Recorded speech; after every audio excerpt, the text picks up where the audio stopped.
ఇప్పుడు మనం ఏం చేస్తామంటే చెప్పదండి దిక్కు పోదాం. ఏమంటారు అలా? ఆడ క్రికెట్ ఆట నడుస్తుంది. అసలు ఆ మైదానం చూస్తేనే మీరు పర్షాన్ అవుతారు. ముఖ్యంగా ఆ క్రికెట్ ఆట ఎవ్వరు చూసినా చూడకున్నా మన చేయిపాటి లీడర్లు, మన మంత్రులు, మన సర్కారులు ఉన్న పెద్ద మనుషులు బరాబర్ చూడాలి. ఆ ఏందవ్వా క్రికెట్ ఆటను సర్కారు వాళ్ళని చూడమంటవేంది, వాళ్ళకు పనేం లేదా అని అనేరు. అసలు నన్ను అడిగితే ఇప్పుడు దీన్ని మించిన ఇంకో పని వాళ్ళకు లేనే లేదు. అందుకే చెప్తాన్నా, అగో ఆడ బ్యాట్స్మెన్ బాలర్లు వికెట్ కీపర్లు తయారు ఉన్నారు. అగో 6 పోయినట్టున్నది కదా. సార్లు ఆగు రాగురి, నేను కూడా వస్తానా ఆట చూసేటందుకు ఆగురి. అగో క్రికెట్ ఆట స్టార్ట్ గానే అయ్యింది. బ్యాట్స్మెన్ ఎవరు ఏర్పాటు చేసి రానులా మన సొప్పదండి పాత ఎమ్మెల్యే సుంకి రవిశంకర్ అన్న. అగో బ్యాట్ పట్టిండు, కొట్టెనే కొడుతుండు కదా.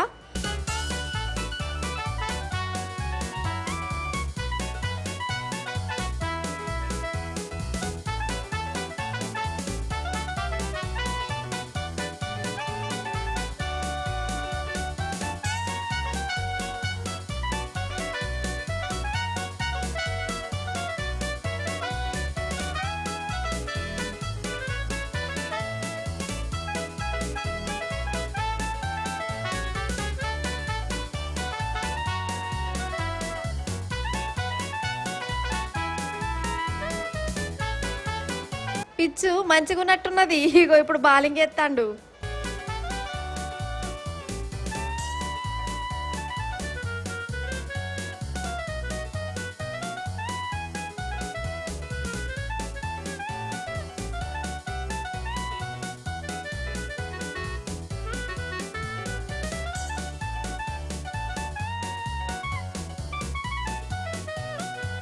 మైదానం మంచుకున్నది, ఆట కూడా మస్తు ఆడుతురు అంటారు. అయింది ఇది అసలు మైదానం గానే కాదు, కొత్తపల్లి ఎస్ఆర్ఎస్పి కాలువ.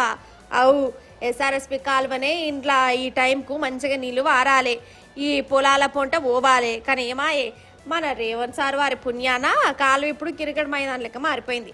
సుక్క నీరు కాదు కదా, ఎట్లున్నదో చూడు. మరి ఈడ తప్పే వాళ్ళది బాజప్త సర్కార్దే.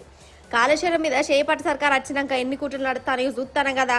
సారు మీద కోపమో కాళేశ్వరం మీద కండ్ల మంటనో నీళ్ళు ఇచ్చే ఛాన్స్ ఉన్నా కానీ పంపులను షాల్ చేస్తలేరు, కాలువలను గిట్ల ఎండ పెడుతుర్రు. వ్యవసాయాన్ని ఆగని చేస్తాండ్రు. మరి కోపం రాదా, బాధ అనిపించదా? అందుకే మాజీ ఎమ్మెల్సీ సుంకే రవిశంకర్ అన్న ఎస్ఆర్ఎస్పి కాలువల్ని క్రికెట్ ఆడి నిరసన చేసిండు. బీఆర్ఎస్ పాలనలా మంచినీళ్లను పొలాల పొంట పట్టుకపోయే కాలువలు చేయిపాటి పాలనలా గిట్ల మైదాన్ లెక్క ఎట్లా మారిపోయినాయో క్రికెట్ ఆడి మరి కండ్లారా చూయించిండు. అంతేనా అన్న? తెలంగాణ రాష్ట్ర వ్యాప్తంగా ముఖ్యంగా చొప్పదండి నియోజకవర్గం ఈరోజు మరి దేశరాజుపల్లి దగ్గర కాకతీయ కెనాల్లో మరి నీళ్లు విడుదల చేయలేదని పంటలు ఎండిపోతున్నటువంటి సందర్భంలో మరి నిరసనగా ఈరోజు మా నియోజకవర్గం నుంచి నాయకులతో కలిసి గ్రౌండ్లో క్రికెట్ ఆడడం జరిగింది. ఇవాళ గత 10 ఏళ్ల పాటు బీఆర్ఎస్ సర్కార్లో కేసీఆర్ గారి పాలనలో మరి బ్రహ్మాండమైనటువంటి నీళ్లు 365 రోజులు ఈ కాలువలలో నీళ్లు ఉండేటి. అలుగు వారి మరి చెరువులన్నీ కూడా మత్తడి దుంకేటువంటి పరిస్థితి ఉండే. వరద కాలువ ఒక జీవనదిలాగా 365 రోజులు బ్రహ్మాండంగా మినీ రిజర్వాయర్ లాగా ఉండే. ఎప్పుడు కూడా అన్నదాత మరి నీళ్ల కోసం అడిగినటువంటి పరిస్థితి లేకుండా. కానీ ఇవాళ కాంగ్రెస్ వచ్చింది, కరువు వచ్చింది, కాకతీయ కెనాల్ ఎండిపోయింది.